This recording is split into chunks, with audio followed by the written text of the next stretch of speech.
So yun mga kamaskara, magandang hapon po sa inyo lahat. Bali, andito tayo sa sa pinaka rooftop. Pakita ko lang sa inyo tong nire-renovate ko na kulungan ng manok, no. Kasi mag-uumpisa ulit tayo ng pag-alaga ng manok para libangan na rin ba. So ito, pakita ko lang sa inyo yung ginawa ko na hindi pa natapos, pero ngayon tatapusin natin ito. Yan mga kamaskara, binago ko yung design. Ito pala yung kulungan ng ginawa ng Bengali. So Bangladeshi. Kasi yung kulungan na ginawa natin dati, yung malaki na yon, bali linagyan niya ng kalapate kasi medyo mataas yun eh. Medyo mataas yun. So linagyan niya ng kalapate doon. Kaya sabi ko, gamitin ko rin yung kulungan na ginawa niya paglalagyan ko ng manok. Medyo maliit lang to yung ginawa niya, pero okay na to. Tapos ito pala mga kamaskara, yung bago nating design. Bali yan, sinahigan ko ng pinaka plywood. Yan o, pinatungan muna natin ng mga paleta, tapos sinaigan natin ng plywood. Ito mga kamaskara, hindi pa tapos to, sasaigan pa natin ng plywood yan. Tapos yan yung area na to. So kung mapansin nyo, may bakante sa area na to, yung pinaka pasukan, may pinto.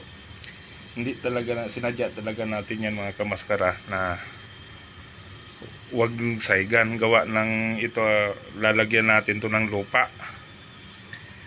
Kasi alam naman natin na ang mga manok ay ang ugali niyan mahilig mag-scratch sa lupa, no. May parang mahilig sila maglaro sa lupa. So yun ang diskarte natin dito, kaya bakante itong area to. Lalagyan ko ng lupa. Yan, narangan natin ng kahoy pa yan para hindi pumasok yung lupa doon sa loob. Para yung purpose kasi noon, yung lupa, para ma-practice pa rin nila yung pagiging manok nila. Kasi yun nga, alam naman natin ang ugali ng mga manok, mahilig yan maghukay sa lupa ba, na parang pinapaligo nila yung lupa. So yun ang pinaka purpose nitong bakanting to. So yun mga kamaskara, yan, tatapusin ko na to. Sasaigang, papatungan ko pa ng plywood yun, katulad noon. Yung kaya nga po pala linagyan natin ng plywood, no, kasi nandito tayo sa mainit na lugar sa Middle East. So alam ng mga taga Middle East yan, no, pag talagang tag-init pati yung semento talagang mainit, talagang umiinit.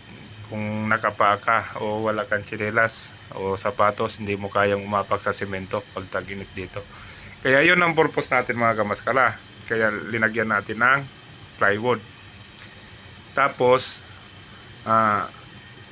para madali rin linisin, kasi ito, ang plano ko nito, kukuha ako ng mga talahib doon sa gilid ng kalsada, doon sa labas. Marami akong nakikita mga talahib doon sa gilid ng kalsada. Bali, tatadtarin ko yun ng maliliit, mga ganito kahaba siguro, mga ganito.